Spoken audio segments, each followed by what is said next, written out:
अरे भाई तू क्यों चिंता कर रहा है, तेरे जीजाजी उस कंपनी में एचआर हेड हैं। किसको नौकरी पर रखना है किसको नौकरी पर नहीं रखना सब तेरे जीजाजी के हाथ में रहता है। तू चिंता मत कर, तेरे जीजाजी के कंपनी में तेरी नौकरी पक्की है। चल ठीक है, मैं तेरे से बाद में बात करती हूँ, तेरे जीजाजी से बात करती हूँ तेरी नौकरी के लिए। ठीक है भाई। राजीव, कल मेरा भाई आपकी कंपनी में ना इंटरव्यू देने आ रहा है, तो उसी का सिलेक्शन होना चाहिए, किसी और को मत दे देना जॉब ये।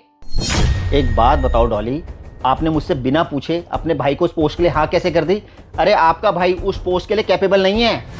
वो तो मुझे भी पता है मेरा भाई उस जॉब के लिए कैपेबल नहीं है, तभी तो आपकी सिफारिश लगवा रही हूँ। आप कब काम आओगे, आप उसके जीजाजी हो और उस कंपनी में एचआर हेड भी हो। अगर मेरा भाई इतना कैपेबल होता तो खुद ही उस कंपनी में इंटरव्यू देकर वो जॉब खुद अपनी काबिलियत से ले लेता। अब मुझे कुछ नहीं सुनना राजीव, वो जॉब मेरे भाई को ही मिलनी चाहिए।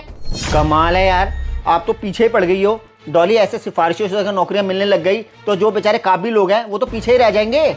मुझे दुनिया से क्या लेना देना, मैं तो अपने भाई के बारे में तो सोचूंगी। आपको अच्छे से पता है मेरा भाई पूरे 32 साल का हो गया है, अच्छी नौकरी ना मिलने की वजह से उसका कहीं रिश्ता भी नहीं हो पा रहा है। राजीव मुझे बस कुछ नहीं सुनना, ये नौकरी बस उसी को मिलनी चाहिए अब।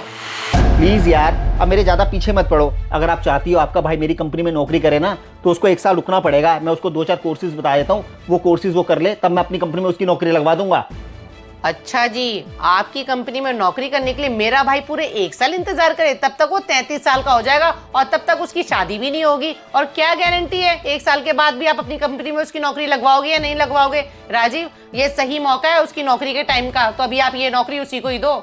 हद है यार, तुम तो कुछ सुनने को तैयार नहीं हो। डॉली, तुम औरतों का ना कुछ नहीं हो सकता। सर। हाँ मनोज। सर गाड़ी साफ हो गई है, वो आपने मुझसे कहा था कुछ सामान लाना है, तो आप मुझे लिस्ट दे दीजिए, मैं सामान ले आता हूँ। हाँ मनोज, ये मेरी 2 चीजें हैं, ये बाहर स्टोर है ना, उससे ले आना। डॉली, अगर आपको भी कुछ मंगवाना है तो इसमें ऐड कर लो। मुझे तो फिलहाल अभी कुछ नहीं मंगवाना, लेकिन राजीव आपने ये इंग्लिश में लिस्ट क्यों बनाकर दे दी? मनोज इतना पढ़ा लिखा थोड़ी ना है जो इंग्लिश में पढ़ के आपका सामान लेके आ जाएगा। अरे हाँ यार, मैंने तो सोचा ही नहीं। मनोज तो ड्राइवर है, इसे कहाँ इंग्लिश पढ़नी आती होगी। मैं हिंदी में लिख देता हूँ। नहीं नहीं सर, ऐसी कोई बात नहीं है, मैं इंग्लिश पढ़ना जानता हूँ। दिखाइए आपने क्या लिखा है, मैं आपको पढ़ के बताता हूँ। Gillette comfort glide shaving jail, Dove intense repair shampoo. Sir 2 सामान ही तो है। अरे वाह मनोज, आपकी इंग्लिश तो बहुत अच्छी है। हाँ सर, मेरी इंग्लिश अच्छी है और सर मैंने ग्रेजुएशन की हुई है। क्या बात है मनोज, तुमने ग्रेजुएशन की हुई है? ग्रेजुएशन करने के बाद तो तुम्हें अच्छी कंपनी में नौकरी करनी चाहिए, फिर तुम इस तरीके की ड्राइवर की नौकरी क्यों कर रहे हो?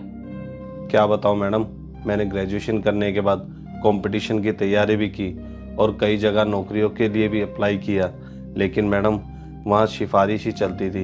इस चक्कर में मेरे को कहीं पे भी नौकरी नहीं मिली।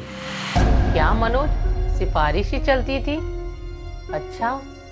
हाँ मैडम जी, कुछ लोग अंदर ही अंदर अपने रिश्तेदारों को और अपने जानकारों को नौकरियां दे देते हैं और हम जैसे लोग ऐसे ही रह जाते हैं बेरोजगार। और मैडम जी, पेट पालने के लिए मुझे कुछ तो करना ही था ना, इसलिए मैडम जी मजबूरी में मैं ये ड्राइवर की नौकरी कर रहा हूँ। मैडम जी, मुझे मेरी ज़िंदगी के तजुर्बे से एक ही बात समझ आई है कि इंसान में काबिलियत हो या ना हो, लेकिन उसकी अच्छी सिफारिश और जानकारी होना ज़रूरी है, वरना उसे मेरी तरह ज़िंदगी में धक्के ही खाने पड़ेंगे। हाँ मनोज, आप ठीक कह रहे हो। अब मुझे भी यही लग रहा है तुम्हारे हालातों का कारण ये सिफारिश वाले लोग ही हैं।